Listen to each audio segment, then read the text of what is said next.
Lobster Productions. I think what you're starting to see is two different sets of reality.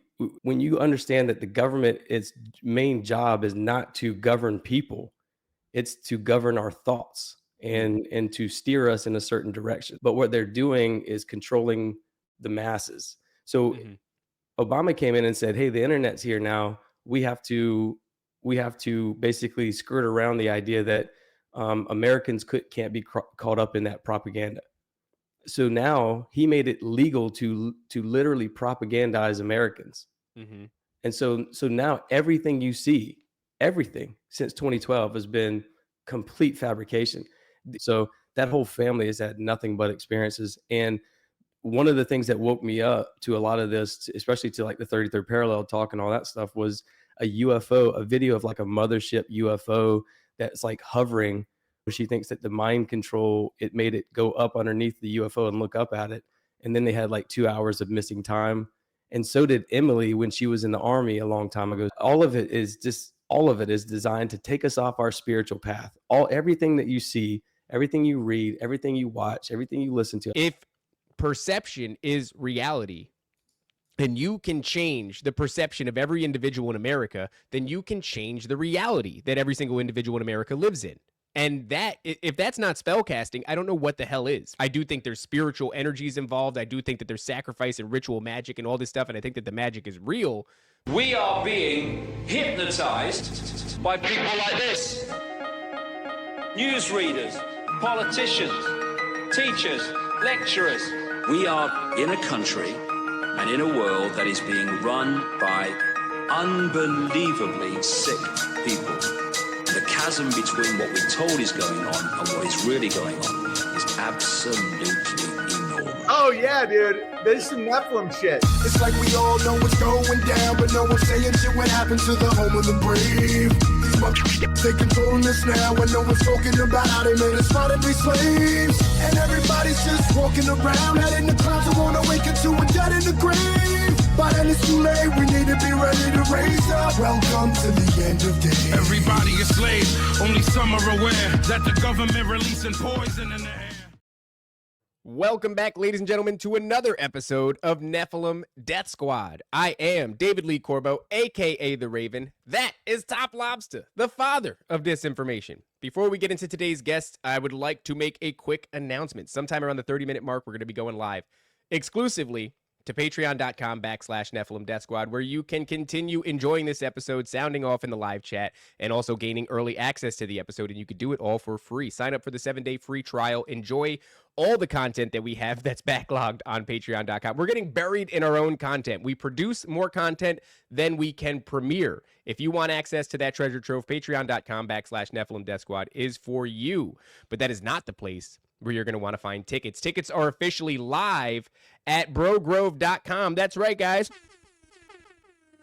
Tickets for Bohemian Grove 3, 2 days, 1 portal, are officially live on brogrove.com. Guys, go and get them. They are now live to everybody else's audience. That's Shane Cashman's audience. That's Sam Tripoli's audience. That's Owen Benjamin's audience, and they're going to scoop them up. So get in the trenches and go to war, guys, because it's going to be a battle. These tickets, they're going to be gone very soon. Go over to brogrove.com and pick up your Bohemian Grove tickets. That's right. VIP tickets are already sold out. That's right. I'm working with the theater now to see if we can open up some more. And the discounted tickets to the Patreon are gone. So you're going to have to pay regular prices to see.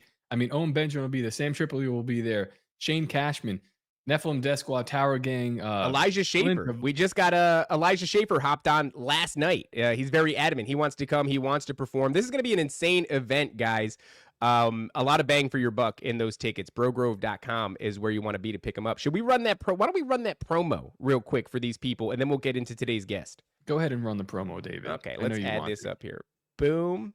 Oh, you have something. There it is. And boom. Here we go, guys. You want to take us away, and then I'll play this? Somewhere between Area 51, Comedy Central, and a really intense episode of Ancient Aliens, there exists a place. I don't like this. Welcome to Bohemian Grove, June 20th to 21st, the Tropic, Leesburg, Florida. Featuring performances from Tower Gang, Nephilim Death Squad, The Bard of Band's Speech, Owen Benjamin. Sam Tripoli. Hosted by the cosmic cowboy of consciousness himself, Shane Cashman. You'll experience live podcasts, wild performances, And the kind of conversations that'll get your group chats flagged by the NSA. God damn it. Day 2 isn't just off the rails. There are no rails. Yeah, that is right. It's unfiltered, uncensored, and quite possibly a psyop, but a really fun one. Conspiracies, comedy, chaos. At least one guy trying to sell you DMT in the parking lot. Welcome to Bohemian Grove. 2 days. Shut up. Bohemian Grove 3. 2 days. 1 portal. And remember, if you don't show up, tickets are on sale now.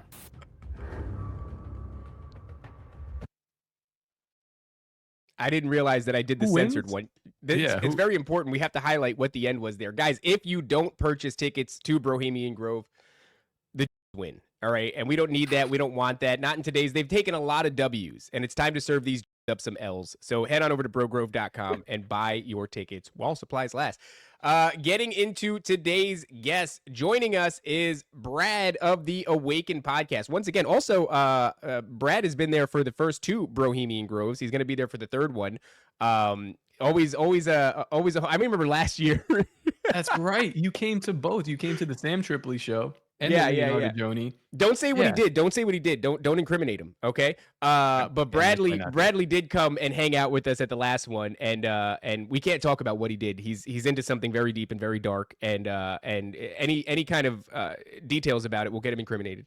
But Brad's always been a real one. He's always been there, and I look forward But to I having will him at this say- next one. What he did bring us, I did not even get to partake in because my co-host Ugh. literally just took all of it. Not on- me. Not me. Not you. Not my me. other co-host. The other That's- co-host with the tiny little baby hands decided that he was going to indulge and he wasn't going to share. I was actually furious about that. And so there was one flavor, without giving away too much, I did have, and then there was another flavor I was really looking forward to that I Yeah. didn't have. But anyway, that's old news, and we're on to new things. Before we get into this discussion today, Brad, let everybody know where they can find your work and what is it that you focus on. Well, I just want to say something about Bohemian Grove. I've been to both of them, man, and they're amazingly fun, dude. I had so much fun, especially at the last one, dude. I watched Jacob get whacked in the head with a frying pan or some shit, right? Yeah. And then Yep. there was some long-haired dude, really handsome fella, talking about Pleiadians and shit. It was pretty wild, man. But I love coming down to those things, and I'm looking forward to being down there June 20th as well, and hanging out with you guys and hanging out with Shane and all those guys as well. So Yeah, it's going to be a good time, man. For the people, where can they find your work? yeah, you can find me at theawakenpodcast.com. Basically, everything that you need is on that website, and so you can find the links to Spotify and Apple. I do Rumble and I do YouTube sometimes. I just I feel like I'm fighting against the algorithm too much, and I know too much about how search engines work and how algorithms work. So that's probably why I don't do it. And we'll get into some of that actually today, but yeah, man, I mean, I'm on Spotify and Apple, and if you guys wouldn't mind, if y'all listen to today's show and you liked it, do me a favor and go give the show a 5-star rating. It really helps put this content in front of thousands of more listeners, and it helps kind of skirt around the algorithm. So comments, likes, follows, ratings, all that stuff really helps out. So please go Brad, to theawakenpodcast.com and do that. I wanted to bring something up. I know it's not the topic of today's show, but this episode here, these are your cousins? Yeah, wild fam. They're RH negative, one of them. So Okay. So this is very interesting. They have Basque bloodline. Is that what? Yeah. Oh, they're from the Basque region, right? Yeah, my cousin Aaron is. Yeah. Okay. So this is So- something that when I listen to Tony's show, we're big fans of Tony, obviously, but like he just constantly dropping the ball, Tony, constantly missing.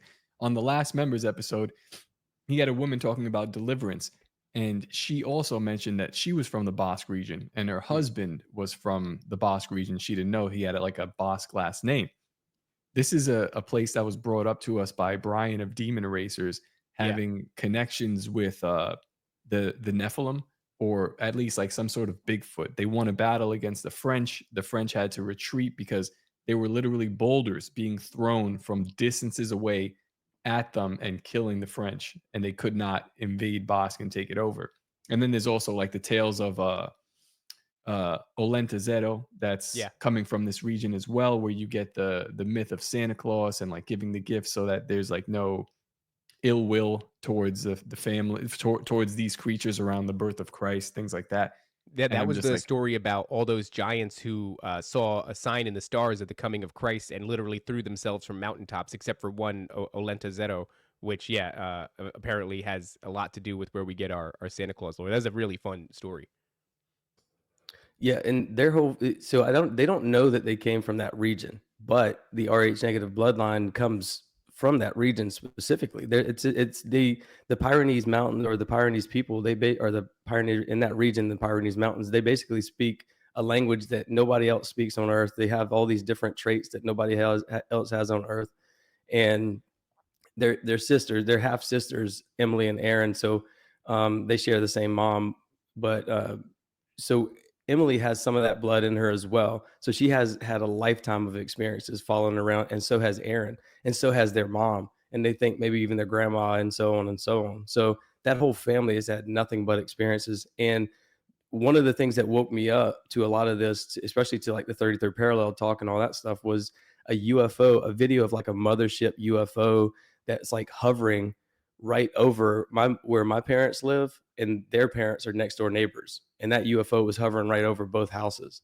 Wow. And so there's this constant activity with them, dude, from orbs. In that episode specifically, Aaron mentioned an orb that telepathically told her to go back to sleep, just to ignore everything she just saw and all this other stuff. She had a situation where her and her other sister Amy encountered a UFO. She thinks that the mind control, it made it go up underneath the UFO and look up at it. And then they had like 2 hours of missing time. And so did Emily when she was in the army a long time ago. So their whole story. She also had missing time in the army. Yeah. And with Emily, she had a miscarriage right after that. And so that goes back to all the idea of this, having these hybridization programs and stuff. Yeah. Wow. we might have to talk with these guys on the show. They're wild. Honestly, yeah. Emily's wild, but Aaron's more even keel, but Emily's wild. She'll tell you anything and everything, dude. But Aaron is more like sweet, good, go to church, pray every day, like read the Bible every day. She's, Emily is too, but now she was more wild when she was younger. So but both of them are great, and they'd be great to talk to for sure. I was just looking at my ancestry. I have 4% Basque. So that's French. That makes is that sense. What that is? It makes sense. It does. It makes so much sense when you look at this guy, right? Look at him. It's don't do that. It's okay. So it's an area of Spain. Fascinating. Oh, and that's actually predominantly what my ethnicity is. So Basque is a subsection, looks like, of Spain. But then my predominant, like, overarching DNA is of Spain. That's interesting. Huh. I wonder if there's anything really to that, because I know it's a weird area. I wonder how far Basque would be from the Solomon Islands. Remember the story of what the hell is his name? Luddy. We talked to Joel of Free the Rabbits podcast, and he told us a story about Luddy, who was a giant that was reported on as recently as like the early 2000s. They had news stories about him. It wasn't even that much of an outlandish thing. It was I guess just local legend stuff. And the Solomon Islands is really rife with cryptid sightings, Bigfoot sightings, stories of giants and things like that. And I don't know. I just wonder if there's a connection there. But actually, that's not really what we set out to talk about today. Before the show started, Brad, we were having a discussion about like media manipulation in general, right? And I kind of want to get the ball rolling with this conversation that's happening right now on the internet, which is there's a woman at a park, and a autistic black child takes like her diaper bag. And I don't know the full details of it. I don't get too invested in this sort of a thing, but long story short, she calls this child a racial slur, and then a man pulls out a cell phone and puts it in her face and starts shaming her for it. Turns out the guy is a Somalian migrant, I believe, who is a convicted rapist. And he is, as far as I can tell, he's trying to he's trying to shame this woman. Because I think what's going on here is a lot of migrants from other countries realize, especially third world countries, Americans can be manipulated through shame. If you can shame us, if you can, accuse us of being racist or this thing or that thing, then, especially a white woman, she might clutch her pearls. She might bend over backwards to not offend you. This woman didn't do that. She dropped a slur in his face, and she kept moving. Now, They said, think of that. Go ahead, David, Top. they said in the group chat that these guys look like us if we were in the verse. It's Oh actually my very God, funny. they do. They do. Yeah, you're the They one on the left. genuinely do. That's me and you, dude. Same. Yeah.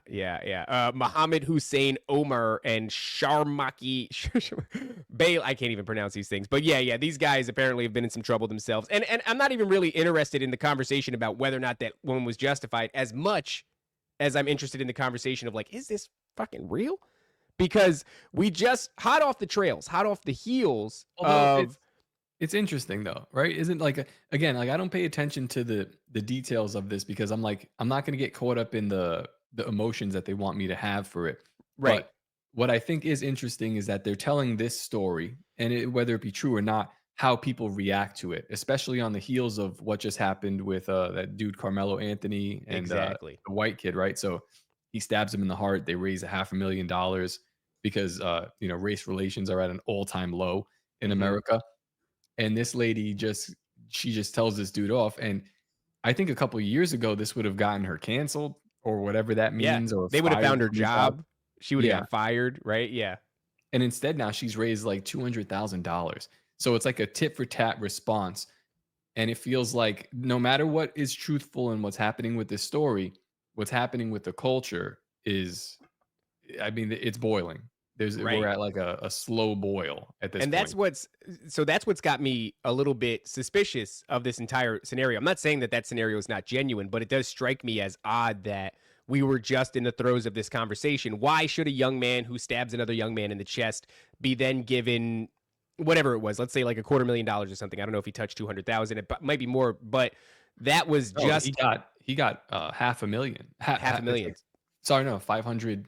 Yeah, $500,000 plus dollars. Yeah. So there you go. So that happens. Of course, there is the black community that rallies against him or rallies with him rather, and then there's a white community who is objecting. Why should he be given this money? Yada yada. And then right after that, this happens. So I recognize whether or not it's an attempt at manipulation. This event that's taken place is hugely emotionally manipulative. It's hugely emotionally charged, and it struck me to the point where I'm sitting there with my wife this morning, and I go, I think you have one more of these types of events, and there's going to be a reckoning, not like violence, but like a real conversation. I think is going to start to take place, and that conversation is about statistics and violence and how they apply to different ethnic groups, right? But do you think that this is genuine, or do you think that we're being strung along into some sort of like a race war, civil war situation? I think what you're starting to see is two different sets of reality. You're seeing the podcast world. Let's take Ben Affleck, for example. He's promoting a new movie. All of a sudden you're seeing these guys who are going to these mainstream audiences, going to the owned media, and now they're coming over to the real media, which is you guys, which is podcasters, which is Rogan or whoever. They're coming over and they're trying to get their show, because I think they're starting to realize that all the media, everything, ABC, NBC, CBS, Fox News, all of it is owned by State Street, BlackRock, and Vanguard. All of it. That's a fact. They own the majority share in all of those, including Amazon. They're the majority share along with Bezos.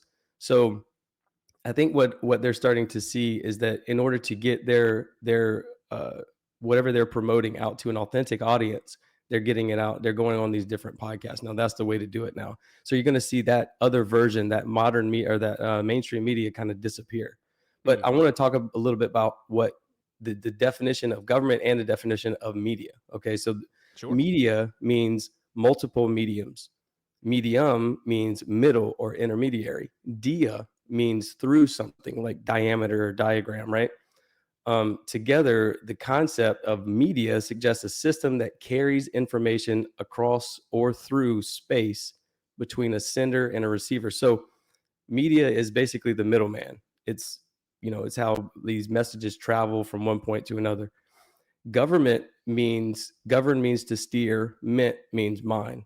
And when you understand that that's what government means, literally that's the definition of it. Like govern comes from the Latin word gubernare.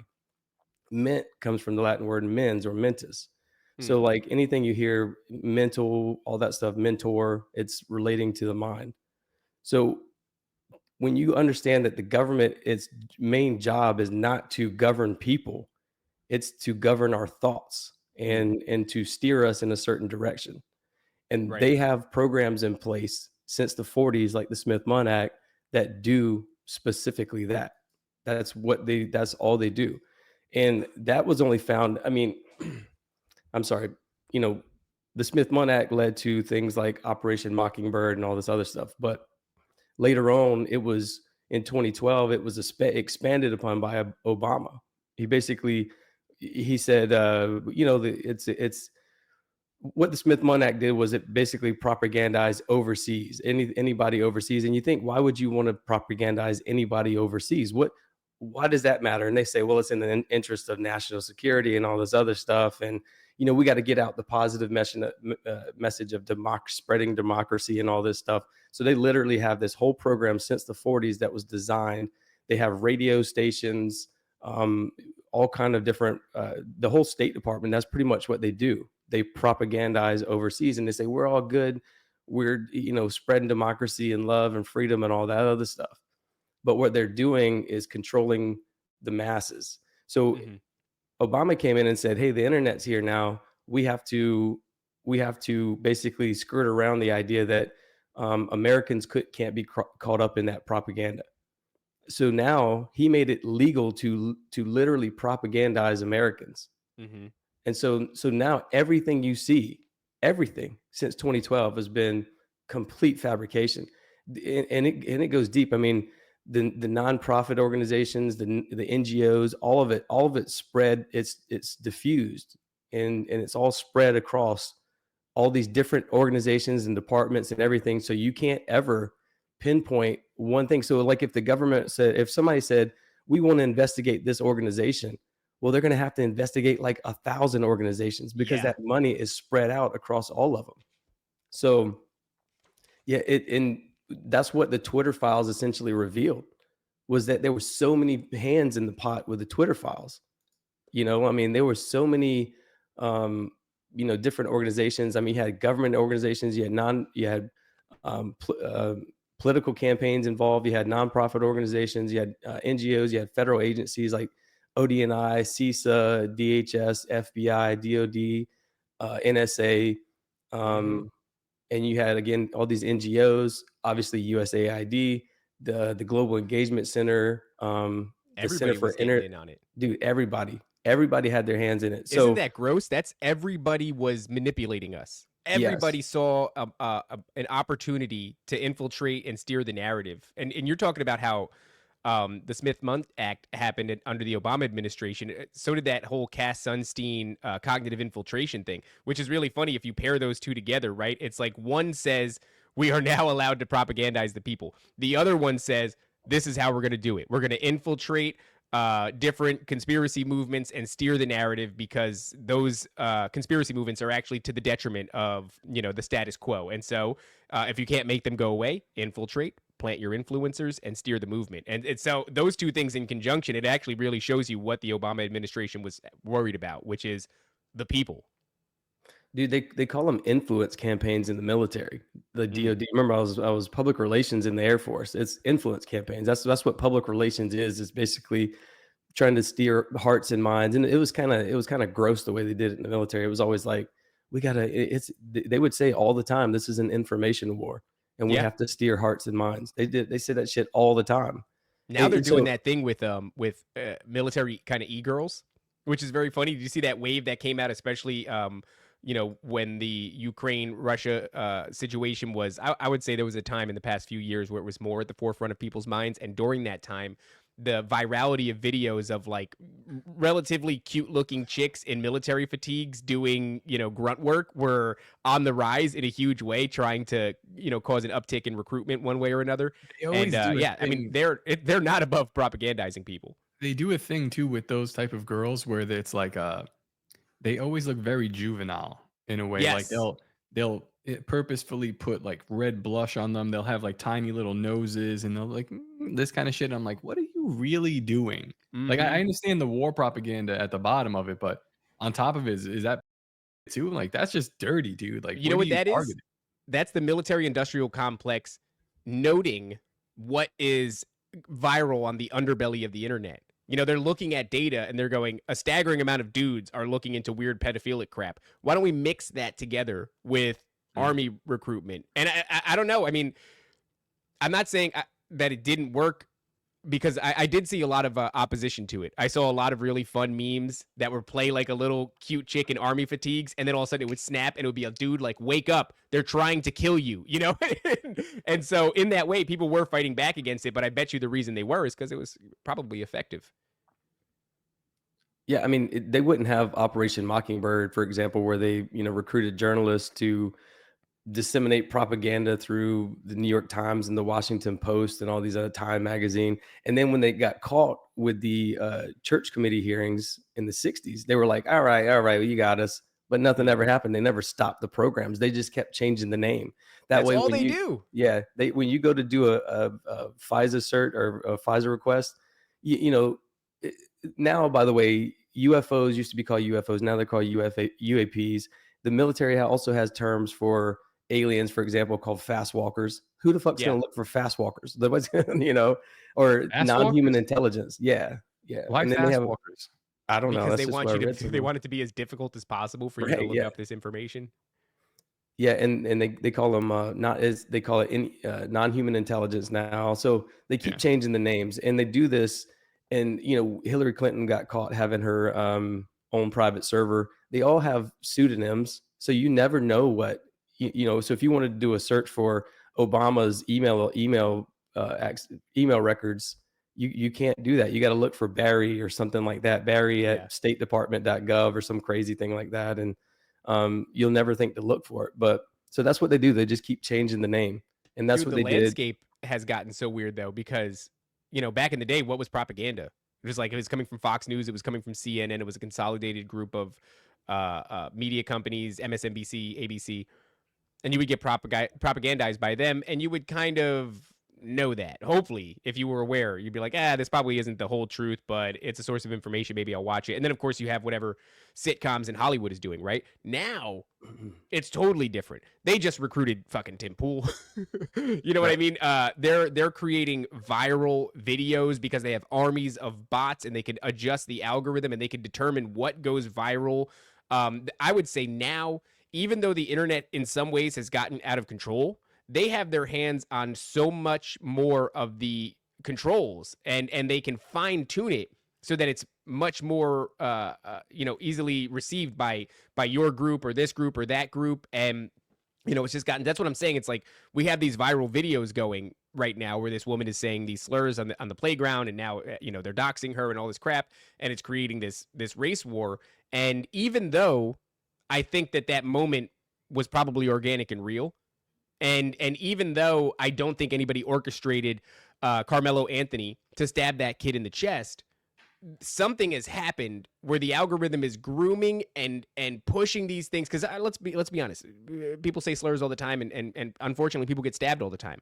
But these two things at this exact moment in time, when the conversation is really reaching a boiling point, it just makes me wonder what methods they have access to that allow them, if they are doing this, to make it look research. Entirely organic. Unlimited funds. I'm sorry to jump in on you like that. No, yeah. Unlimited funds, dude. And you were just mentioning all the different organizations, right? Like, let's look at, I wrote them down because I had to, I wanted to get out how small the control is. So Disney owns ABC, ESPN, Marvel, Lucasfilm, National Geographic. It's controlled by Vanguard, BlackRock, and State Street. Comcast it owns NBC, Universal Pictures, Telemundo, Peacock. It's controlled by Vanguard and BlackRock. Warner Brothers Discovery, CNN, HBO, DC Entertainment, Discovery Channel. It is owned by Vanguard and BlackRock. Paramount Global, it owns CBS, MTV, Nickelodeon, Showtime, controlled by Vanguard and BlackRock.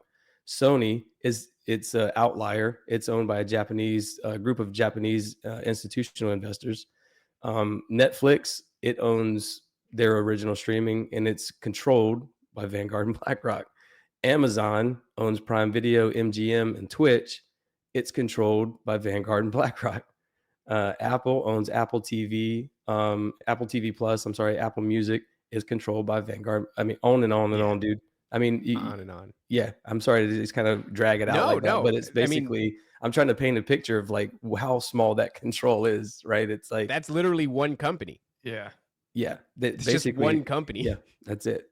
And all of them have to adhere to those rules. So when BlackRock says, "Oh, we're not going to give funding to, or we're not going to put them in our portfolios for investors," like say for Disney, how people invest in BlackRock and Vanguard, and they disperse the money out to the different companies that are in their portfolio.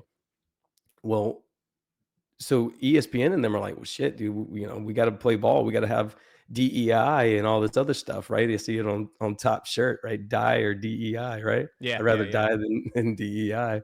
That's where that comes from, dude. And all of it is designed to take us off our spiritual path. Everything that you see, everything you read, everything you watch, everything you listen to, I start my show off that way, is designed to manipulate your energy. If you're on this spiritual path towards enlightenment and love and light and God, and then you have all these little rabbit holes you have to jump off of, and you get caught in these little vortexes, these little spirals, these little toilet bowl flushes of energy, and you can get caught up in paranormal, and you can get caught up in conspiracy, you can get caught up in media. And so these are all designed to take you off that path of spirituality, in my opinion. And it's so not even just that either. It's engineering your opinion about the world that you live in, right? Yes. So we're talking about and manifesting consent and manifesting consent. Yeah. So we're talking about broadcasting, and a lot of us in the conspiracy community will say things like they're casting spells. Broadcasting is an interesting. It is an interesting term. Right? You're broadly casting spells to the general public, and when I talk about spell casting, I'm talking about the manipulation of reality, right? If you're casting spells, you're literally you're changing the reality that we exist in. And that sounds really shocking to a lot of people. Maybe not this audience, right? Because this is a conspiracy show, but this is something I've said on Dangerous, because you have to kind of temper it for that audience. If perception is reality, and you can change the perception of every individual in America, then you can change the reality that every single individual in America lives in. And that, if that's not spellcasting, I don't know what the hell is, right? I do take it a step further. I do think there's spiritual energies involved. I do think that there's sacrifice and ritual magic and all this stuff, and I think that the magic is real. But even if you can't chew on that, just think about perception being reality and changing the perception of how many people? 3 million people, and I don't know how many people are in America. 300 million? Yeah, 330 or something like that. Yeah, 330. 33. There you go. Illuminati confirmed. They've been saying 330 million for a long time. It's probably like 600 million or something like that. Yeah. But I mean, that is genuine spellcasting. That's what they're doing. They're changing the fabric of the reality that we inhabit. And I do think that there's probably something to be said about when 300 million people believe in a thing, does that thing then actually become reality? And that's a question for somebody a little bit more esoteric. Well, when we were talking to Nathaniel Gillis, we were touching on that idea of Top Lobster's Dogman, or even that idea that you were just talking about with your cousin, with the orb, where they're like, look over here and just forget about what you just saw. So if your intention is looking at something, at this orb, I also wonder what she's perceiving it as, and what if someone else was in the room looking at the same orb, what they'd see it as, because these are gonna appear as two different phenomena. But yeah, it's like whatever you're putting your intention toward, does that then exist? Like when I'm walking away from my chicken coop and I don't turn around, is there a dog man there? And does he exist, or does he only exist if I turn around and look at it, and then I Yeah. have to run? You know, Yeah. Yeah. these are Don't questions turn I have. around, just run. Just run. Oh no, just Just run. walk like normal. Can you That's it. actually, you know what? We're at the 35-minute mark. I have a question about Project Mayhem, and I want to get into that a little bit, but we have to cut the stream to all of the pores. Guys, patreon.com/Nephilim Death Squad is for you. You can continue enjoying this episode. You can do it for free if you're poor. That's totally fine. Sign up for the 7-day free trial. Enjoy this episode. Engage in the live chat and gain early access to this episode before the general public does. All for free. Patreon.com/Nephilim Death Squad. Also, guys, don't forget brogrove.com is where the tickets are for Bohemian Grove 3. 2 days, 1 portal. They are live. Go and get them. Otherwise, Can I mention one thing real quick please go ahead. before we jump off? Yeah. I just did a great episode with Prometheus Lens with Justin Brown from Prometheus Lens about the 33rd parallel and about plasma portals. Y'all go check that out if you don't mind. Thanks for All right, letting me there you plug go, that. I guys. appreciate that. And Justin, actually, I think Justin's going to be there as well. He said he's trying to Yes. make it down. So Yeah, he said he's those going to come guys. by, so we're all going to hang out together. It's going to be a wild time. It's going to be a lot of creators there. We're all going to be hanging out in the green room, having a good time. So, looking forward to that. But goodbye to the other people. All right, let's. So you mentioned this idea of Project Mayhem, and I can't even tell you if it rings a bell or not. Maybe I've heard of it before, but I certainly know nothing about it. So, do you want to discuss a little bit about what that is? Yeah, it's actually Project Maven. Maven. Did I Maven, write down yeah. Mayhem or Maven? I just can't read. Yeah, it's okay. But I do want to before I get into that, I want to at least tell the audience who owns search engine. I want to kind of clear the air on search engines real quick, okay? Because a lot of people think that search engine there's all these other choices, like you got DuckDuckGo and all these. You don't. There's only 2 really. I mean, there's a couple. I'll explain. So Google has Googlebot, right? Bing has BingBot. Yahoo uses Bing's index.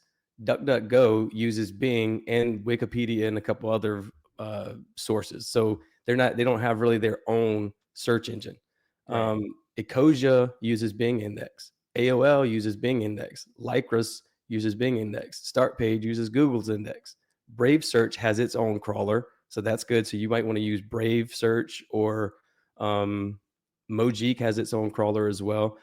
Yandex, even, which is a Russian, I'm not encouraging Russian anything, but Yandex is its own little has its own little crawler, or web crawler, if you will.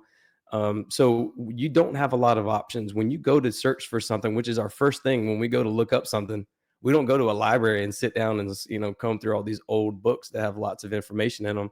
We go to the internet and we do a Google search or a Bing search or whatever, and both of them are owned by the government is an understatement. It is terrible. But about Project Maven, dude. And I want to get more into that Google stuff in a minute, because Google is the gatekeeper for information. They are modern.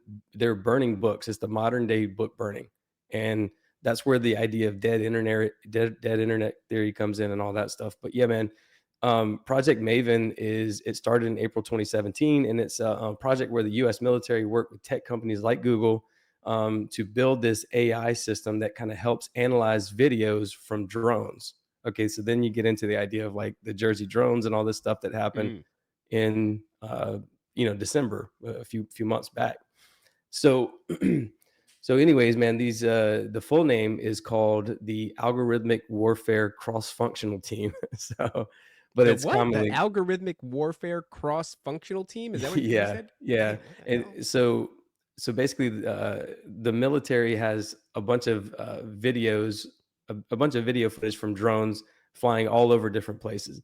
It takes a lot of time for humans to sort of watch all that footage and look for things like vehicles and people and buildings and stuff like that. So they asked Google to help create this like smart computer program that can watch the videos automatically and spot things faster. So we're talking about like big tech stuff that we don't even know about, that we haven't even consented to, and I was looking at Google Maps the other day, and it's similar. It's like, did we ever consent to them photographing our houses and our backyards and stuff like that? It's like, no, I mean, I guess you can't, right? Because it's all public. Like, this is all street view stuff. So legally you're allowed to record there. But I guess the question is, for an individual who's recording with their camcorder on the street, do those same laws apply to them as it applies to the biggest corporation on the planet? Well, it should, but unfortunately, it's starting to look more and more like, Google is owned by the government. And, there's so much you can go into, but basically Google has this program called YMYL, which means your money, your life. There's also a thing called EAT, which is expertise, authoritativeness, and trustworthiness. So these guidelines kind of rank and bury content. And what they focus on a lot is health, finance, and politics, which covers pretty much everything, actually. So that gives them, think about Breitbart. I met Andrew Breitbart in 2009. Super nice guy. I don't. A lot of people have differing opinions about him. I thought he was a great guy, and he seemed legit. He even talked to me, who was a nobody at the time, right? Like a nobody in terms of, like, I don't have a platform or anything. He was talking about a lot of this kind of stuff, the censorship and all this stuff. Fast forward to 2014, during when Obama had this thing called the Organizing for America, or I'm sorry, Organizing for Action, OFA. It was a 501c4 nonprofit.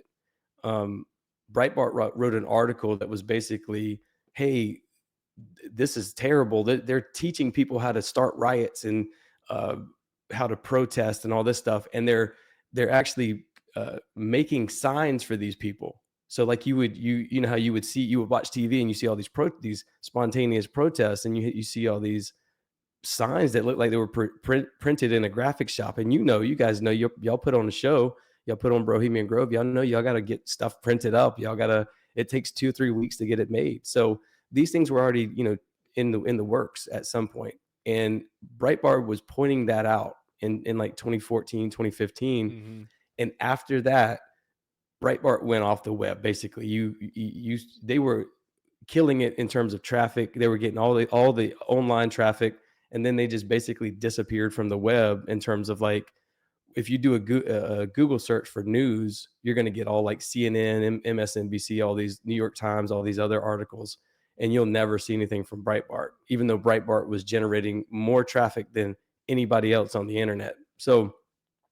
So what EAT or what YMYL does, and what the EAT YMYL guidelines do, is essentially they are the gatekeepers. And if you have any of that stuff on your website, if you have anything about healthcare, finance, politics, any of that stuff, anything that's alternative views or independent journalism that's not mainstream content, it disappears from search visibility. That's a fact. That happens. That starts before you even launch your website, really.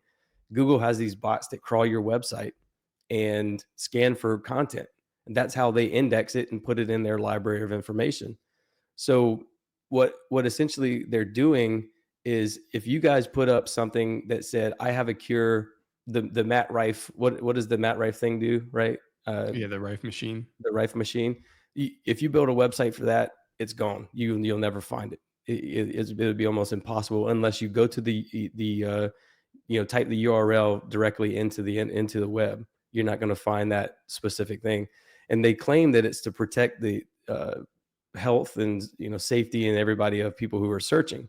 But what it's doing, man, is think about that. If you had a cancer curing drug or anything that goes against the mainstream, they can just erase it from the web. And if you can play ball with them, but Matt Rife would have to get 3 doctors who are journalists who have written journals. They've been published in all these major mainstream journals. They also have to be CDC approved doctors and all this other stuff. There's a whole thing you have to go through. So Matt Rife couldn't just put up a website that says we have this great machine that works. He'd have to have an army of doctors that are all CDC approved and all these other, American Medical Association approved and all these other things, just to be able to be on the web and present his thing. And just think about that kind of power, dude. I mean, sunlight, you can't even have a conversation about sunlight and say sunlight cures a lot of things. And then they basically bury your website. I discovered this because I do web design and photography for a living. I discovered this a long time ago when I created a website for a girl who hunts. She hunts over in Africa and stuff like that. whether you think it's right or not, I don't know. I didn't care. I just wanted to get paid. I needed some money, right? I didn't give a shit. Yeah. But I discovered that very quickly, that they buried her. And this was back in like 2011. So they've been doing this stuff for a long time.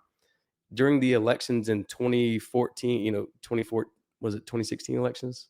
Anyways, around 2014, 2015, when Hillary Clinton was being asked about all of her emails and all that stuff, it was the biggest topic. Everybody was talking. Everybody I knew was talking about it.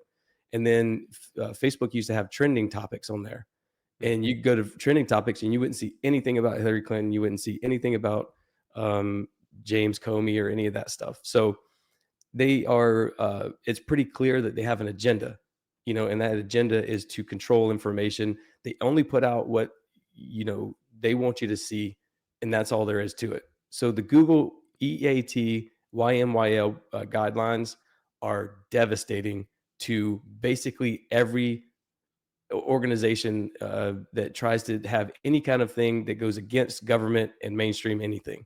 Like, I want to show this real quick, Brad. It's because what you're saying is like, if people, it's preaching to the choir, I guess. But if people are still on the fence, if there's like new people that are like, I don't know, here is the kind of testing or the kind of approval that they need for new, or that they did need. So RFK Jr. will order placebo testing for new, alarming health experts. So they don't even placebo test for That's crazy. that they're giving. And how is that? How do you read that and then not go, oh, the health experts are pieces of shit? What a crazy admission. And it's like, wow, I can't believe, look at this guy, must be some kind of a Nazi. And RFK is a little bit of a degenerate piece of shit. But like, dude, yeah, if you're going to be giving your kids this stuff, don't you want it at least placebo tested? Dude, That's Joe Rogan is doing double-blind placebo tests on his nootropics. If my government's not doing that on their... I mean, dude, the packaging of that headline is fascinating. Because they think, you know what that screams? You're a fucking idiot. And you're going to read this and you're going to interpret it the way that we want you to interpret it, which is you're going to align with the health experts who are concerned with double-blind placebo effect. Have you ever been to the laboratory? Have you ever been to the laboratories? Dude, I've been all throughout the Middle East. I can tell you what it smells like in different countries, what it looks like, how clean it is in this country versus that country. Like shit.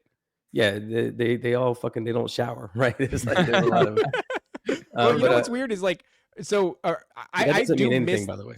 I miss the days of early internet where it was like the Wild Wild West and you could find all the greatest conspiracies and all the greatest information. 2006, 2007, 2008. It was a lot of fun being on YouTube and watching all the greatest information you've ever seen. A lot of that stuff is gone now, but it does strike me as significant. If you are, BlackRock, State Street, and you're buying up all these expensive things, the landscape has changed in such a way. Legacy media is dying and falling off the branch. Now, if you could capture, let's say hypothetically, not that these platforms would ever get captured, but if you could capture and steer the influence of, like, let's say a Joe Rogan podcast, or maybe Twitter, or maybe like a Timcast, if you could do that sort of thing, that would be much more effective than buying MSNBC, buying, ABC, buying CNN, buying Fox News, buying Netflix, all that shit. These are those three that I just mentioned, maybe not Timcast, but those two, Rogan and Twitter, are more influential right now than any of those forementioned things. I'd like to get your thoughts on this, because they are, and things are moving in a certain direction, but not completely the way we'd like to see them. So here's this gay British guy, and he's saying, I don't like the platforming of endless, weird, kooky voices from semi-self-taught people. Just because some experts have let us down doesn't mean that you should simply lift the sluices of your society and allow all the sewage to just flow through. And Dave Smith responds to him. So that's Barry Weiss that he's talking with, and Douglas Murray. He says he's calling me sewage, that I ought to be deplatformed. The reaction that Douglas was alarmed by was people seeing through the woke bullshit. And that is true, but I just feel like it's not 100% true. Like they're seeing through it, but like they're seeing what you want them to see again, like a limited hangout sort of thing, It is a limited And you know what hangout. you got to do is almost back up and look through that Bezmanoff lens, right? Like Yuri talking about losing faith in your institutions and how hugely detrimental that is to a country, to the extent that it destabilizes them and you can overthrow them. That's the whole plan, right? Yuri Bezmenov's like generational subterfuge or whatever the fuck it's called. And so, I mean, yeah, I disagree with the experts and I think it's time to cast them off.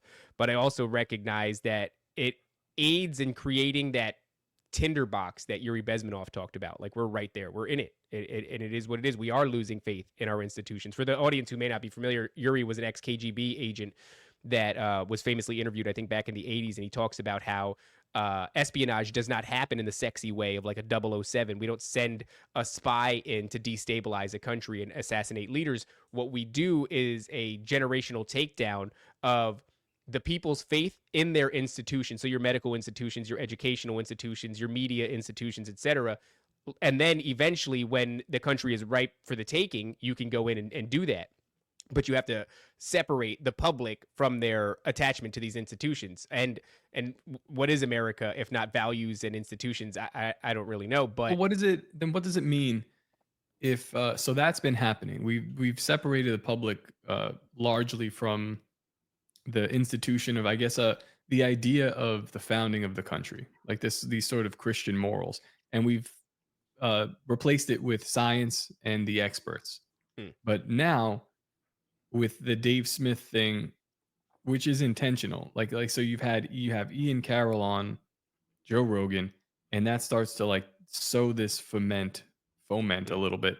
Then Dave Smith comes and he kind of like opens up that door a little bit more, and you're seeing the mouthpieces like Douglas Murray and James Lindsay. They're protecting this old guard, and they're clearly getting paid for it. Like, this is not, it's not even this guy's a smart guy. Like, I've been following Douglas Murray for a long time. This is not an intelligent position to take. He has to take it, and his arguments are probably the best that you could make from this standpoint if you're being paid to do so.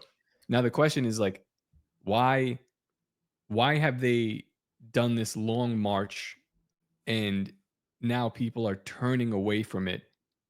But for what? To what? Because they certainly are. Like, this is done as far as I'm concerned. Dave Smith has he's pulled the curtain back on the experts, and it was like laid bare. And I think it happened again as well. Happened again recently with just people basically seeing through this shit. So it's like, why? to what end? Is that what you're asking? Yeah, to what end? Like, we're going in another direction. Well, was that always the plan? Okay, what are experts? They are authorities on this or that. Without authority, you're left in what? Authority is leadership. Without leadership, you're left in Anarchy. Chaos. So to me, all of this shit is, it's all they do. You'll see it over and over again. You can boil it down to whether it's the OTO or the Freemasons or the Florida Illuminati. Shout out the Florida Illuminati. Whether or not, it doesn't matter the name of the group. The name of the game is order out of chaos. You create chaos, and then you seize whatever power you can in the chaos, and then you create the new order out of it. You create the new structure, and it's Hegelian dialectic shit. But it's moving in a direction that if you do create order out of this specific type of chaos, I mean, the order will be more preferable than the order that they created out of the previous chaos, because you get the previous chaos brings like homosexual culture, transgenderism, that kind of like stuff. This sort of order is going to bring race wars. An extreme order, which is preferable, but not the way we should probably be going. like if there was ever a time where the left has been screaming a fascist dictatorship for fucking how long? Now we could potentially move into, at least we have fertile ground for a fascistic dictatorship, because we are now creating a scenario where people want a strongman. It's almost they want somebody to come and clean up this mess, and that's hugely dangerous. I was called crazy for saying that. I'm sorry, bro. I'll let you talk in a second. Brad's just like, we're the worst, dude. And we're like playing ping pong right over Brad. But I was called crazy for saying that Trump wanted to lose that election, the 2020 election. He had to like basically tank the entire economy of the world. The sentiments would have been poor for him if in the next 4 years, and there was really no turning it around. You needed like a lull period of things being bad, And then now he can kind of come in and, well, now he's dealing with the tariffs, but I have a feeling that that will bounce back very quickly. People are all nervous about that. Um, but it's this idea of like creating or allowing this preposterously bad time to happen. You let Joe Biden have on the White House lawn, and then you come in and you go, "There's only two genders," and it's like, wow, this is like with welcome arms, we're greeting him. We're looking at this lady that called the little kid, and it's like maybe he was. That's besides the point. But people are celebrating. People are celebrating her, and Yeah. they're raising money for her, and it's like that's where the public sentiment is at right That's now. it. Yeah. That's huge. You know, So like it's- that spell of that's like one thing that I'm gleaming from that I think is useful. The spell of the white person. Like on the other side of that, you have Carmelo Anthony's father who was like, I hope he raises as much money to put as much of a defense against, killing my son as possible. I was like, that's called white guilt, and That's that's crazy. completely ridiculous. He ended part of your bloodline. Now America is responding in a way saying like, we don't care. Like we literally don't care. Here's our money. Yeah, Like I was going to say not even that we don't care, but in all of this argument, even going back to the Bud Light, what would you call it? What did we do with Bud Light? We boycotted it. That was a matter of putting your money where your mouth is. But in a way, it was like you don't have to invest. You just have to not spend money. This is the opposite. People are actually going out of their way to spend their hard-earned money in this economy, and we're throwing our money at this situation. I think that speaks volumes to how fed up, they call it fatigue or whatever you want to call it. I just, to me, it screams like we're like right on the edge of some real funky shit. Dude, you just mentioned Bud Light. I mean, what was the first thing they did after that? Putting a on the can or whatever.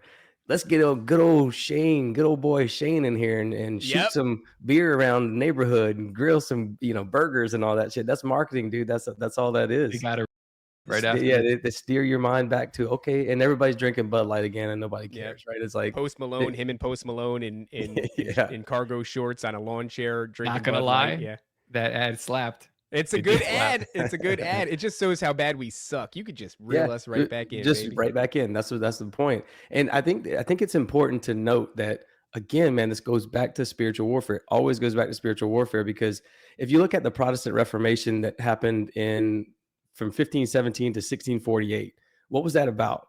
Well, people like Martin Luther and John Calvin, and they were all like, hey man, fuck the Catholic Church, right? They're praying to these idols, they're praying to statues, they're going to a middleman like a pope and asking for forgiveness of sins. And not only that, dude, they are, when they have communion, they do this thing called oh shoot, I can't remember the name, but basically they're story hour. probably, yeah.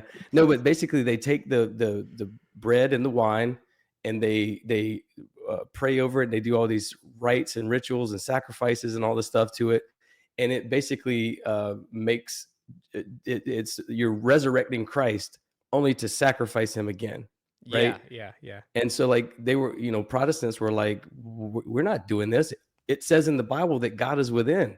Seek the kingdom within. Jesus talks all about all this stuff in the Bible, and we've gone completely away from that. We've looked to authorities to steer us in whatever direction we want, and that authority is given to us by God within through Christ. And so like, everybody's looking to some leader for something, and all you have to do is look within. Tune out the world around you and look within, man, and all the answers to everything in your life, in your world, is right there within. I think that that's important for people to understand, that nobody can lead you. Nobody, if someone is telling you something and you're getting in, if you're losing your energy over it, then you are their slave. That's all there is to it. You are a slave to them. And actually, if you're getting a reaction out of them, if they're getting a reaction out of you, you are a slave to them. This kind of inspires a question, and maybe this is stupid, so feel free to say that. But I'm wondering, like, Stupid. we look at Yuri Bezmenov's like cryptic predictions, and they weren't really predictions. He was just describing how to do a thing, but now in hindsight, it feels like predictions. And you go, oh, it must be bad then, if a public loses its faith in all of its institutions, education, media, etc. But is it because America itself, and I'm not trying to get too, I don't know, too dramatic, but I think the question is important. America itself has become an idol in very many ways, right? Our education systems have become an idol. Certainly to the left-leaning, purple-haired, obese lesbians who went there over the past decade. That, you know, their higher learning institutions are a bit of an idol. Certainly our media institutions have become an idol. Many of these institutions that we have fallen out of love with have been idols of sorts over these past generations. And sure, Yuri says that there's a plan to destabilize and decouple the public from the institutions, but the way that we've been propping them up for as long as we have, to me, it seems like, I mean, obviously they don't deserve to stay there. And I'm not even talking about the corruption. I'm not even talking about when the institutions start teaching you to treat your kids. That's not what I'm talking about. Even when they were good, they were idols in our society, right? Especially when they were good, they were idols in our society. And we're not meant to have those. So should we even be worried that they're falling apart? I mean, you know, I feel like I'm going down a really path here, but Well, I think America is very corrupt. I don't think they're idols. I think that all of these institutions, everything are gatekeepers of information and gatekeepers, and they get paid to do so. You know, I've been, and I'm going to continue going to a lot of old sites in the middle of the national forest. I'm going to continue going to pyramids around the United States and petroglyphs and geoglyphs, looking at all this stuff. Every one of them, when you go there, it's got a sign in the front of it that says Smithsonian had its hands in this, that, and the other. And now it's run by, pick your university, UCLA, University of Alabama, whoever it is. And the reason they do that is the government gives them a bunch of money and says, don't do nothing. Don't examine this anymore. You're the gatekeeper of this. And so these institutions are just taking this money. They're getting all their money from the government. Nobody cares at these institutions about teaching people anything. I promise you that. They are literally just the gatekeeper of the gatekeeper of the information for like the book learning and stuff like that. So when someone says, "Hey, these are pyramids," you know, and they're like, "Well, they're mounds. Let's just call them mounds." And they're burial mounds, or they were ceremonious. And I'm like, but no, they look like freaking pyramids, dude. And why are all these megalithic building structures everywhere? And why are all these cross motifs and stuff painted on petroglyphs when you see that same thing in Europe and all this stuff? And again, it's all designed to keep that information away from you. And this, again, Obama was a dude. I mean, I'm telling you, he was evil. People forget about the Lois Lerner scandal and all that stuff, the stuff that they were doing. And I'll explain that in a minute. But what essentially he did was he fought for Citizens United, the Citizens United case, to basically increase nonprofits, specifically 501c4s, which are like legal loopholes for political activism and secret funding. They don't have to report any funds to anything, and it's unlimited funding. And so they become this other branch of the government, this social welfare branch, where they can literally just exist to cause riots and do all these things. Obama's organizing for action that I mentioned earlier, that's what it is. He had a 501c4, and that's all they were teaching people was how to disrupt. And now it's gone over. It's been sold out, or it went to Eric Holder runs it now, and it's being funded by Soros. But it's called. That's like when Black Lives Matter happened. And remember the pallets of bricks that were just like mysteriously popular. So they teach you how to do it, and then they'll even provide you the bricks to toss. Yeah. The whole thing, I remember looking back at a lot of our media when we were younger. If you were into hip hop and that whole scene, early 2000s, the theme of a shit ton of music videos was rioting. Like so many, one of the most, I guess, potent examples of that I can remember was the Run This Town music video with Jay-Z, Beyonce, Kanye West, and Rihanna. Those four names are, staples in the music industry. They're probably the wealthiest individuals in the music industry right now. By the most way, influential. Have you heard his new song? Which one, about his cousin off? No, the newer one. Sucking his other cousin off. No, Hail. Shane Cashman off. I don't know.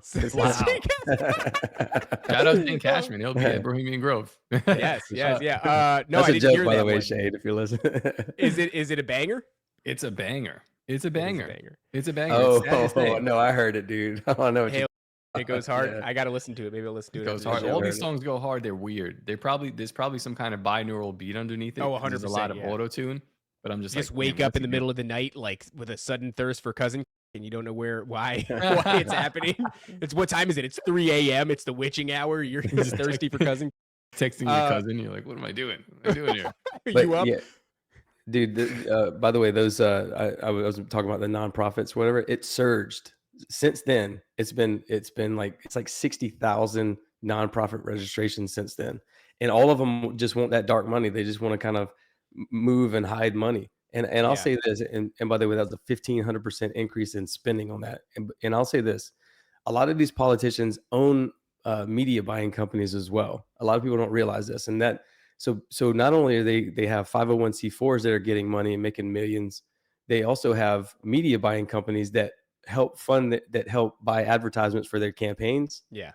and they raise millions and millions of dollars, and then they make like 10 to 12% of that. So if you raise $150 million for your campaign, a media buying company comes in and buys or runs that advertising for you, then your company makes, $5 million from that. So there sometimes these like Bernie Sanders is just running because his wife was a part of a big media buying company. So they're just running to literally raise money for their media buying company so they can enrich themselves. It's all of them are doing it. Obama, Trump's Brad Pascal was doing it. So it's not specific to any one Republican or Democrat. They're all fucking doing it, dude. It's a game. They're all playing on us, And what I think Obama was happens? involved in it as well. I mean, they're all doing it, dude.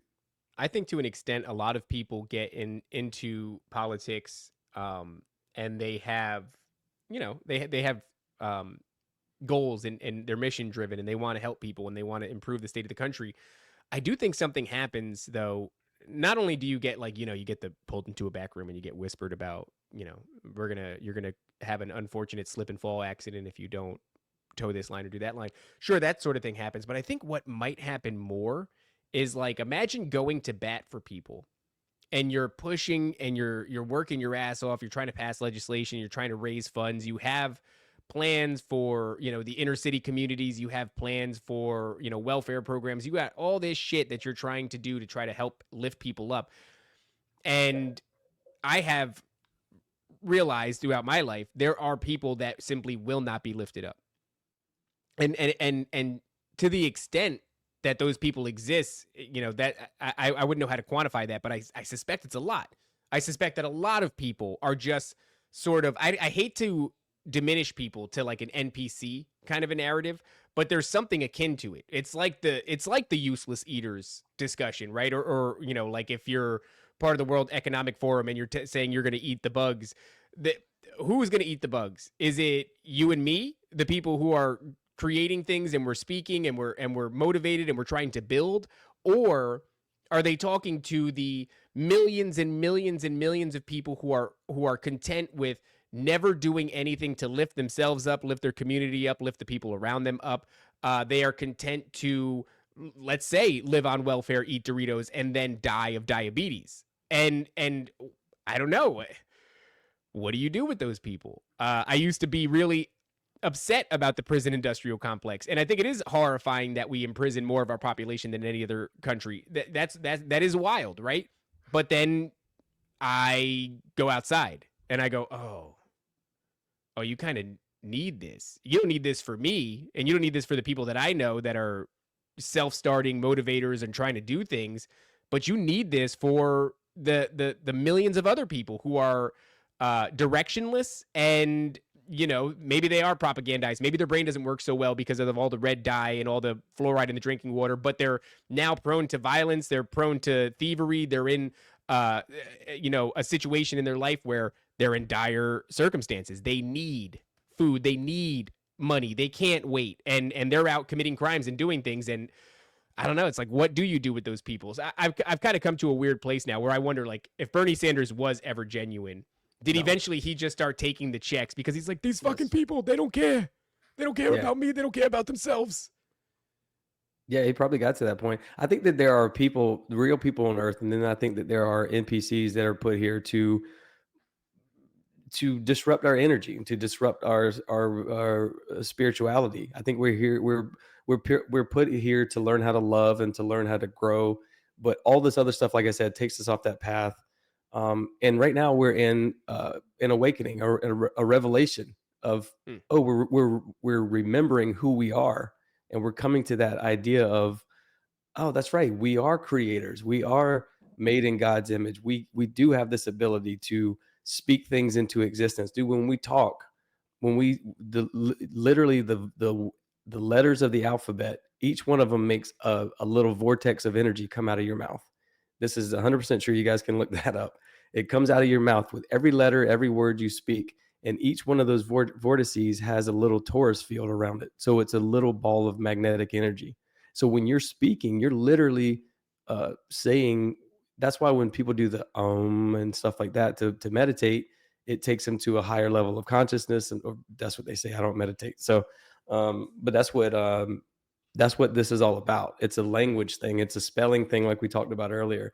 And we have to be careful of all the stuff that we're allowing in. All this, if our brains are doing that same thing, if our brains are all vibrating as well, then any little magnetic field hits our brain waves, and it's going to alter those brain waves as well. So you have to be.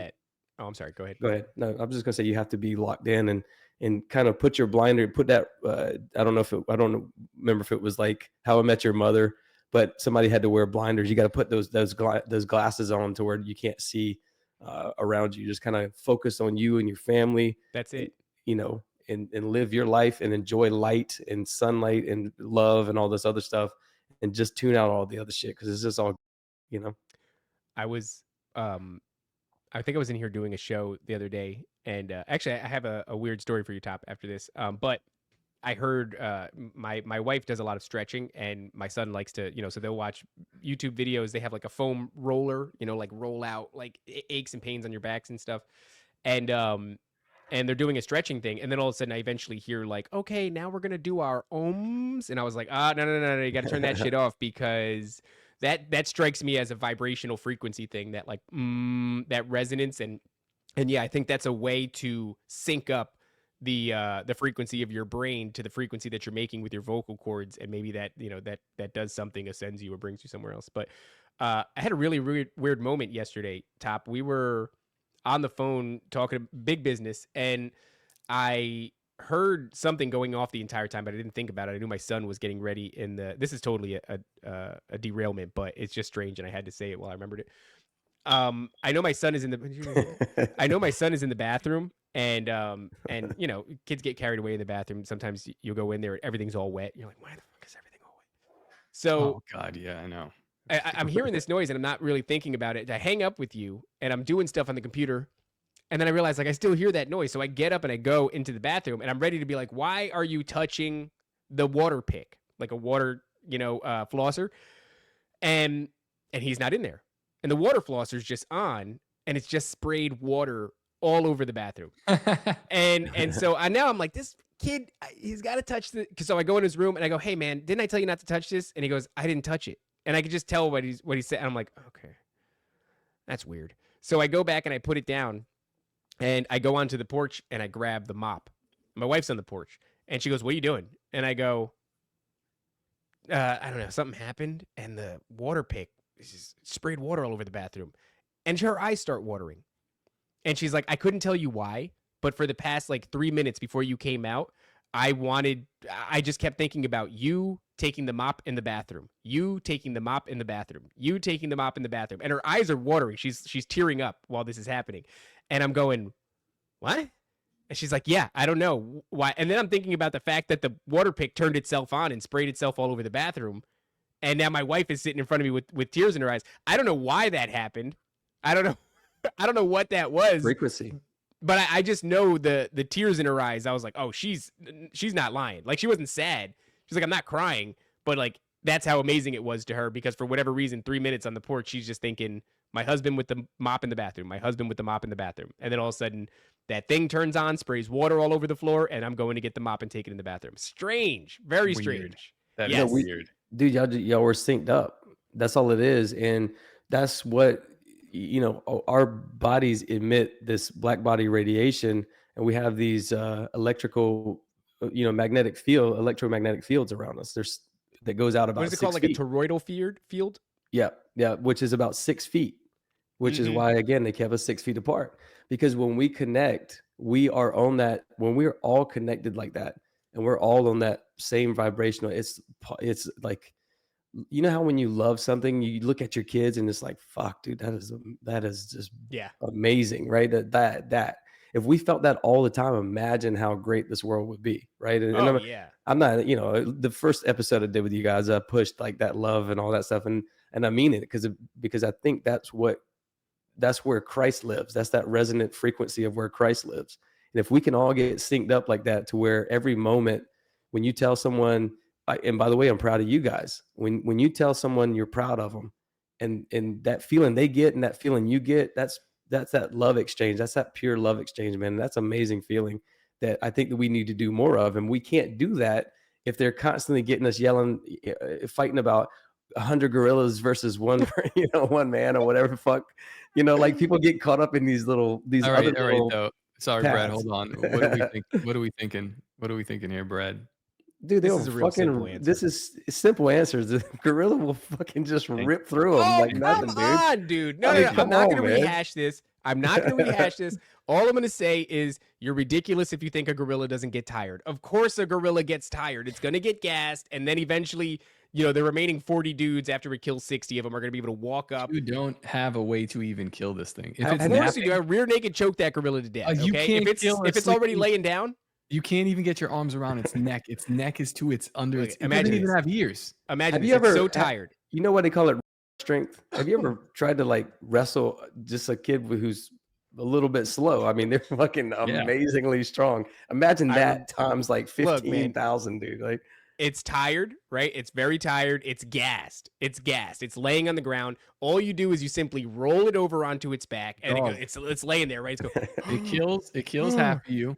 It kills the first half, but there's takes still a nap, and you guys wait until it gets up. Why and would kills we the rest. wait until he gets up? That's when Because you jump on his skull. You literally can't do nothing to this. Yes, you can. You could roll him onto his back. You could jump in the air, and you could Super Mario onto his skull over and over again. And when you get tired, then your friend can jump on his skull. We're just stomping on his skull until he dies. This is very simple. I don't understand you guys.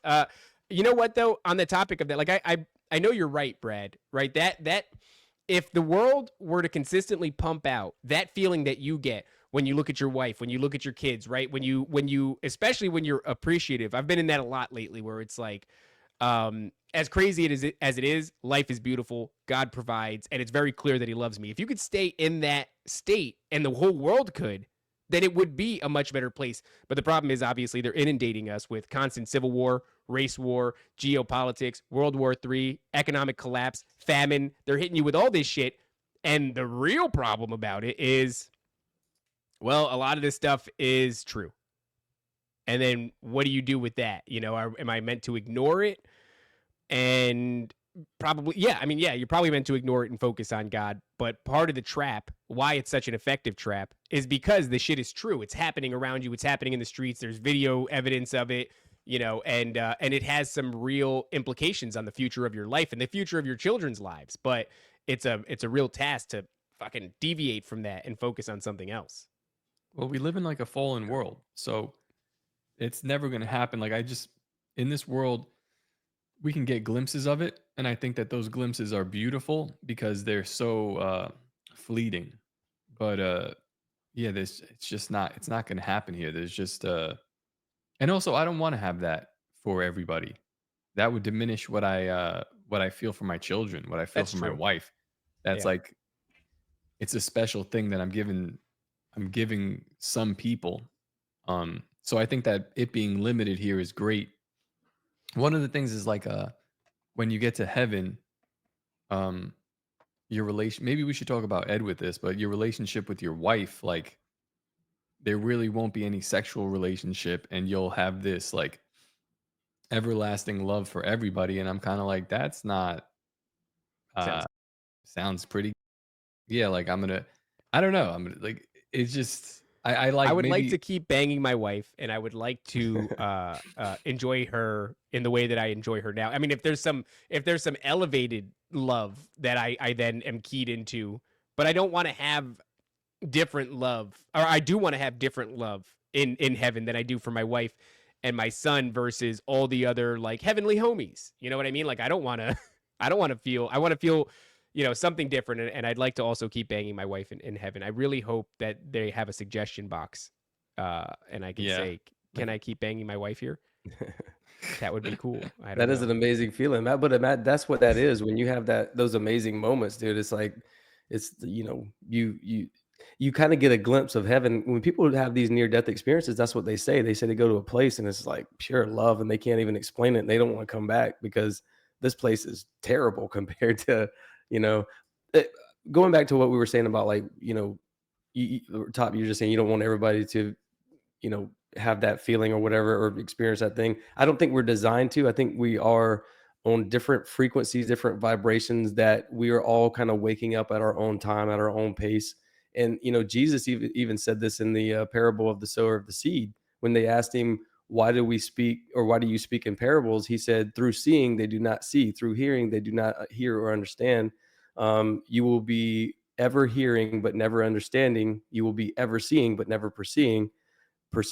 And basically he's saying, you can throw out seeds, all you want. Some of them are going to grow, some are going to fall through the cracks, some are going to get buried by in the shade, and they won't get as much sunlight and stuff like that. So I think for what's happening now, we're all waking up, but we're all just I learned a long time ago not to like shake people whenever I'm trying to wake them up to this.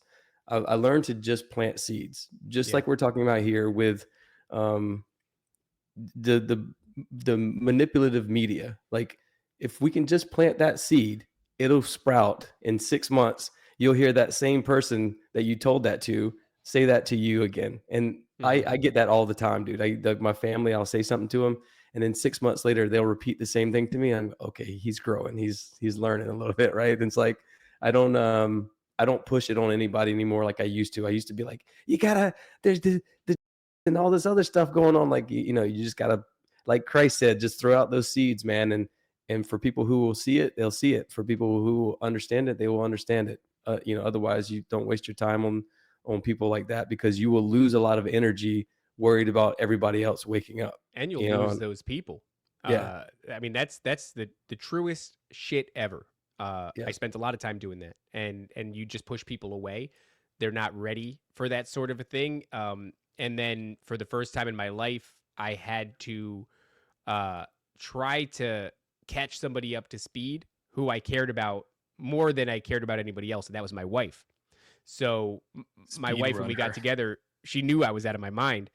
She just didn't know how much, and I knew that if I was going to share this information with her, I really ran the risk of not only it not sticking, which is mostly the case, but you also can push people away, because nobody wants to hear that shit all day long, especially if they've not crossed that bridge that you have, which is, I know the world is chaos. I know there are things pitted against me, but that doesn't invoke fear in my heart. Right. And that's a hard thing to overcome. It takes different times for different people. But it is something you have to, what's that? My mom has done an incredible job of, well, I mean, she'd be mad at me for saying pushing me away from the religion, pushing our entire family away. But she's really, she really does love God and Jesus. But I sat her down at one point. I was like, maybe this isn't for you, dog. Like, you suck at this. Yeah. Your approach is bad. And it's like, it's doing more harm than good. But I don't know. But she's just like so enthusiastic about it and wants to run with it. I'm like, they're not ready to hear that. They don't want to hear that right now. And she's like, oh, but it's the truth. I was like, I understand it's the truth, but they cannot hear you. And as a matter of fact, because they can't hear you, you're getting frustrated and you're pushing harder. And now they're never going to hear you. And they won't hear the next couple of people either.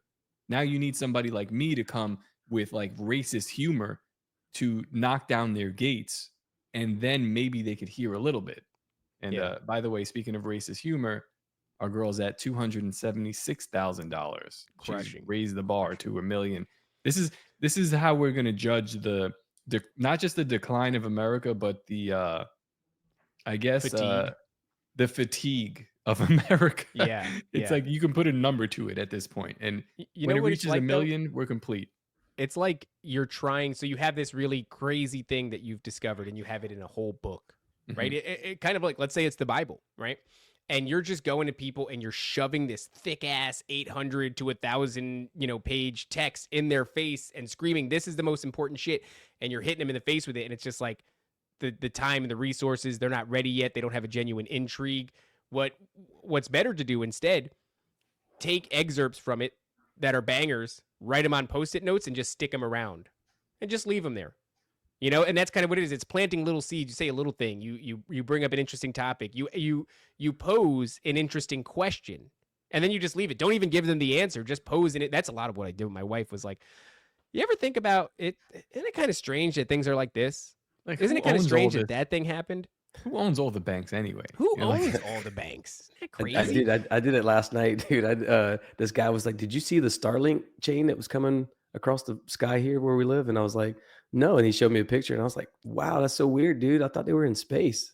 And he was like, "Huh?" And I was like, he was kind of like, "Oh, that's a good strange, question. yeah. Yeah, that's a weird. Why is it That's why not I in go to my wife space?" and I go, do we really need to lose our foreskin as men? Is that really necessary? Anyway, and then I just walk away. But that allows them to, they just remember questions and they remember points, and it's not it's a slow journey. What happens is we learn yeah. it and we want everybody to catch up, but we don't stop to think that it took us a long time to learn it too. I'm going to tell you, man, I put on a master class on there was a child's birthday party last weekend, and the conversation went from like, hey, yeah, like right-wing stuff to like we're talking about the Nephilim, but like I led them by the no, and it's dishonest. Yes. But I just led them. I was like, because it's easy. It was easy for me because like I know exactly where they're gonna go. They're not like like we've done this 1,000 times now. We're talking and we're convincing people and we're talking about a subject, and I want to present a certain thing. How am I going to do it? And I'm like, well, now I have these guys in front of me, and I'm like, these guys are marks. They don't even know what I'm doing right now. And I bring the conversation there. By the end, they're like, what's this sticker on the back of your phone? And I was like, oh, this is to my podcast. They're like, can I scan it? Like, yeah, sure, you could scan it. So like by the end, like that's how you kind of have to do these things. And it's like, I was talking with Clint the other day about it. Just like I was like, it seems manipulative. It seems weird, but it's like, well, what other way? This is what they're doing. You know what that using everything. screams? It goes back to what we were saying. I don't want to call NPCs. I don't want to say that people don't have souls. I don't think that that's the case. I mean, maybe I could be proven wrong, but I do recognize that there are a certain percentage of the population you have to propagandize because they're kind of idiots. They're unthinking, and maybe that's not even fair to say. Maybe it's more fair to say life is so overbearing that they simply do not have time to learn these things, and the only way that you're going to get them to is to propagandize them yourself. I think it's what they realized. I think it's why they created this giant media machine, this propaganda machine. I think they looked at what the Nazi regime did. I think they were in awe of their propaganda machine, and they said, we can take some of these guys over in Operation Paperclip, and we can do it better than them. And what we're going through right now is the biggest, most well-oiled propaganda machine, the most expensive one in the history of mankind. And you don't dump all those resources into that thing if you haven't figured out that this is exactly what you have to do to people to mobilize them, to get them aware of whatever's going on. But the problem is when you use it and you create a false reality, you create a false narrative. And so, yeah, we're propagandizing the people, but we're just trying to propagandize them in the opposite direction. Yeah, and we have to understand that they literally have a agency called the U.S. Agency for Global Media, where their literal job is to propagandize the world. That is literally their job. Tens of thousands of people who work for this organization. Now think about that. That means that they have podcasters. That means that they have social media gurus and all this other stuff. That means they have everything that they need to propagandize the masses. And I don't know that I would call them like NPCs, right? I use NPCs because it is kind of like a non-playable character in a way. Because if you play a video game, right? Like I used to play Call of Duty a lot. I play Fortnite still sometimes. I'm not gonna lie, but when I used to play Call of Duty, you know how you get levels when you first start off, you're just kind of walking around, everybody's shooting you, And then when you level up to like level 100 and you get your colonel wings and all that stuff, you're jumping, you're sliding, you're stabbing, you're, shooting and all this stuff. It's pretty quick. I think that there are some people, and that's probably the majority of people, who are just in that area where they're just noobs. They're just starting off in the world, kind of, they're going through the motions of life. And all it takes is one little seed, like I said, to kind of wake them up. They're sitting at their cubicle right now, hopefully listening to this and going, shit, man, like I can go do something else, right? I don't have to look to anybody for a paycheck. I don't have to look to any religion for my relationship with God. I can literally look within. I can literally find other things to do. I can barter. I can, whatever. You don't need any kind of authority over your life at all. You need to take control of your own life and move it in whatever direction you want. And when you do that, man, the world opens up for you. Like, all these crazy things start happening. You guys are doing Bohemian Grove. I mean, think about that, where y'all were 2 years ago. Were you here? No. And so 2 years ago, we weren't even, NDS wasn't a thing yet. NDS right. Is a year and a half years old almost. That's a crazy looking straw, dude. What the fuck was that?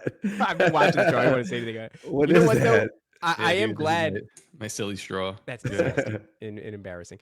I'm glad though that we're like at episode 100 and I don't know 30 something maybe right now, and we can finally take off the mask and tell the people the truth, which is we have been propagandizing you guys because maybe it's not the case anymore, but we started from a place of these people are too stupid.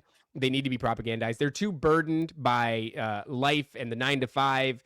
A 2-income, household and taxes and extracurriculars and children and raising them.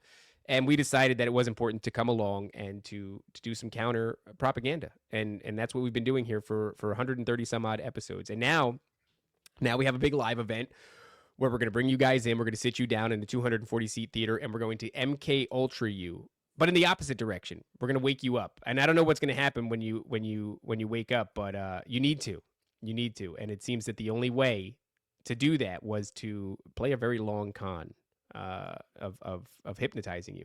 You're being hypnotized by people like this. You are being hypnotized. So, we told you straight up. So there's the consent right at the beginning. You're being hypnotized, and then it's like. People like that. I definitely encourage people not to listen to me like in that regard. Like I'm not a leader of anything. Just listen to my show for information. I don't want you to fucking, be like, oh, I'm a this guy. Or, how some podcasters have names for the people who listen. I don't, but I'm okay with people who do that. But we do. We call them dangerous retards. And shout out to Z-Man right here. This is actually he just every episode. He's like one of my favorite people, but he just kills us. It wasn't propaganda. You guys just have a natural talent for dumbing things down. That's the most backhanded compliment ever. That was beautiful, Z-Man. All right, well, we're at the hour and a half mark, and I know you got stuff that you got to do, Brad. This was a fantastic conversation. I want to thank you for coming and hanging out with us again. I look forward to seeing you in a few weeks over at Bohemian Grove. I'll be there. For the people, Brad, one more time, where can they find the Awaken podcast? Yeah, man, you guys can find me at theawakenpodcast.com. And like I said, those 5-star reviews really go a long way. So please do me a favor, hit the 5-star, but hit the follow button, first of all, on Spotify and Apple. And then, you don't have to listen to like 3. It makes you listen to 3 episodes before you give a review. Just click on one episode, hit the fast forward button a couple times, and it should unlock the ability to give a 5-star review. So yeah, please help me out with that. I'd really appreciate it. And thank you to the chat. I saw the Nephilim murder crew in there earlier. I saw Prometheus Lens. That's why I shouted out Justin earlier. So shout out to all the guys and people in the chat. And, thank you guys for listening. I appreciate it. Thank you all for having me on. I appreciate that too. Oh, absolutely. Anytime, man. Have you spoken with the biblical hitman yet? No, I think be a crossover that happens. Yeah, you guys would get along just swell, and they'll also some of them will be at Bohemian Grove too, so you can check them out, the biblical hitman. But thank you again for coming on, man. It's always a pleasure, just chopping it up with you, man. And I can't wait to see you. We got to get you on. Would you be down to go on stage a little bit? Anything you guys want, man. Conspiracy roundtable, dude. We'll bring you up, shoot the shit. Yeah, of course, man. And I thank you guys for y'all put me on 3 or 4 times now. I can't thank y'all enough. My show has grown a large part because of you guys. So thank y'all very much for doing that. I really appreciate that. You know, Hey, man, and it's a genuine pleasure. You're a fun dude to talk to. I like, sometimes people come on here to present a particular thing. Admittedly, my favorite episodes are the ones that are just heavy, free-flowing conversations, organic, and we could just bounce things off each other. That's always what you bring. It's always and I feel like we could always talk to you kind of about an array of things, and you'll have a take on it, and that's huge. So, no, man, it's always a pleasure. all right, guys, thank y'all again. And thank y'all for continuing to put other podcasters who aren't as big as y'all on. So that means a lot too. I know some of the people I talked to, y'all have had on, they love going on y'all show because of that reason. So thank y'all again for doing that as well. Of Yeah, course, man, guys, don't forget, go check out the Awaken podcast.